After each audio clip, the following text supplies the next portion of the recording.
नमस्कार, एफटीवी हिंदी में आप सभी को सुस्वागतम।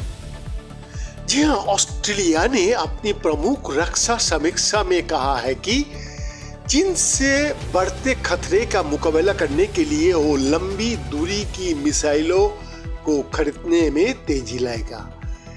इसमें आगे चेतावनी दी गई है कि इस मिसाइल एज में उसके भौगोलिक रूप से अलग थलग होने के कारण उसे लंबे समय तक सुरक्षित नहीं रखा जा सकता है। रिपोर्ट में जो तुरंत सुझाव दिया गया है उसकी पूर्ति के लिए सरकार 12 अरब अमेरिकी डॉलर खर्च करेंगे। 110 पेजों के इस अध्ययन में दूसरे विश्व युद्ध के बाद ऑस्ट्रेलिया के डिफेंस रणनीति में सबसे बड़े बदलाव के बारे में बताया गया है। ऑस्ट्रेलिया की डिफेंस स्ट्रैटेजिक रिव्यू 2023 में भारत और जापान जैसी क्षेत्र की प्रमुख शक्तियों के साथ रिश्तों में विस्तार देने की भी बात कही गई है।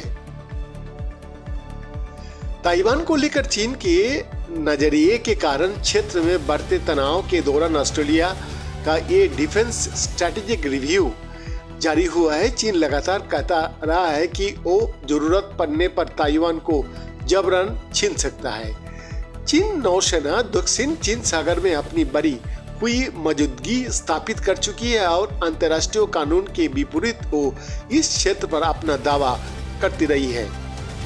रिपोर्ट में कहा गया है, दूसरे विश्व युद्ध के खत्म होने के बाद चीन का सेना बंदोबस्त सबसे बड़ा है और ये किसी भी देश से सबसे अधिक महत्वाकांक्षी है। चीन का रणनीतिक इरादे भारत प्रशांत क्षेत्र में बिना किसी पारदर्शिता या आश्वासन का बढ़ रहा है।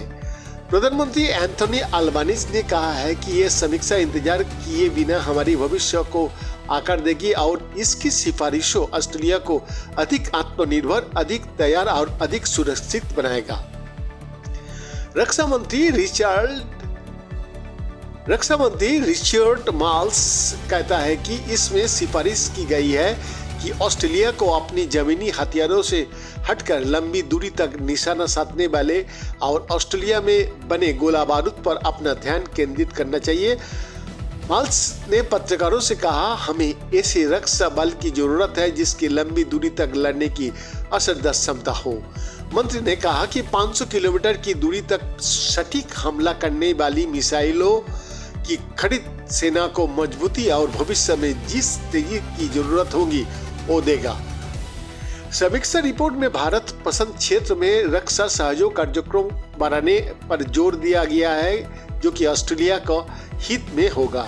रिपोर्ट में कहा गया कि ऑस्ट्रेलिया को जापान और भारत जैसी प्रमुख शक्तियों के साथ व्यवहारिक सहयोग बढ़ाने की जरूरत है।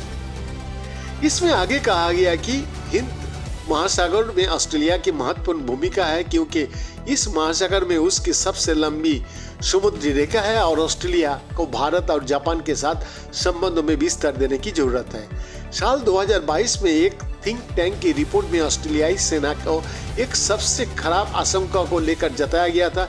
इसमें बताया गया था कि ताइवान को लेकर एक संभावित युद्ध के दौरान उसके करीब का क्षेत्र चीन नियंत्रण में ले लेगा।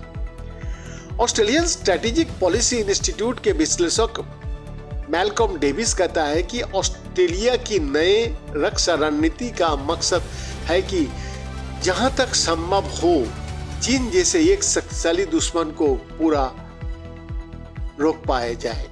वो कहता है, हम कोशिश कर रहा है कि चीन अपने बल का इस्तेमाल कर अपने उद्देश्य को पूरा करने से रोक के जो वो ताइवान या दक्षिण चीन सागर में चाह रहा है। तो एक तरह से ये बचाव है, लेकिन बचाव नाकाम हो सकता है, जैसे कि हम यूक्रेन पर देखे क्या हुआ। इसलिए आपको भी जवाब के लिए तैयार रहना चाहिए। हम जिसमें निवेश कर रहा है वो नाटकीय रूप से लंबी दूरी तक हमारी लड़ने की क्षमता को बढ़ाएगी। हालांकि उन्होंने कहा कि ये समीक्षा सही दिशा में कदम है, लेकिन ये पूरा समाधान नहीं है। वो कहता है, हम ऐसे रास्ते पर चलने जा रहा है जो एक ऐसा रक्षा बल देगा जो सटीक निशानों के लिए बनेगा और ये उस तरह के खतरे के लिए सटीक है जिसका हम इस दशक और उसके आगे भी सामना करेंगे। लेकिन मुझे लगता है कि बहुत कुछ करने की जरूरत है। हमें सेना पर और खर्च करने की जरूरत है और मैदान में तेजी से सेना उतरने के लिए हमें निवेश की जरूरत है। रणनीतिक समीक्षा में ऑस्ट्रेलिया का नॉर्दर्न डिफेंस का मजबूत करने और एडीएफ को नॉर्दर्न बेस से ज़्यादा ऑपरेट करने की क्षमता देने के लिए कहा गया है। ऑस्ट्रेलिया जमीन से मार करने वाली high mobility artillery rocket system खरीदने की फास्ट ट्रैक योजना बना रहा है। इस मिसाइल सिस्टम का इस्तेमाल यूक्रेनी सेना बड़े असरदार तरीके से रूस के खिलाफ कर चुकी है। ऑस्ट्रेलिया के नए प्राथमिकताओं को पूरा करने के लिए कई पुराने परियोजनाओं को ठंडे बस्ते में डाल दिया जाएगा, जिनमें नई स्वचालित बंदूकें और हथियारों की सप्लाई करने वाली गाड़ियों की खरीद शामिल है।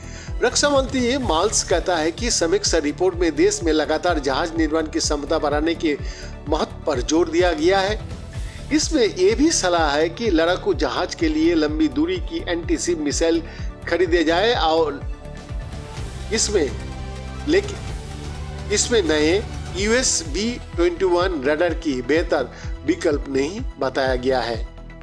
बीते महीने अमेरिका विदेश मंत्रालय ने ऑस्ट्रेलिया को 220 क्रूज मिसाइल बेचने को $895 मिलियन का सौदे को मंजूरी दी है। वही वर्जीनिया क्लास पनडुब्बियों में इस्तेमाल होने वाली गैर परमाणु मिसाइलों को भी ऑस्ट्रेलिया इस्तेमाल करेगा, जिसे ओकस रक्षा समझौते के तहत अमेरिका से हासिल करेगा। बैद्यनाथ दास का report, FTV Hindi, Delhi, India.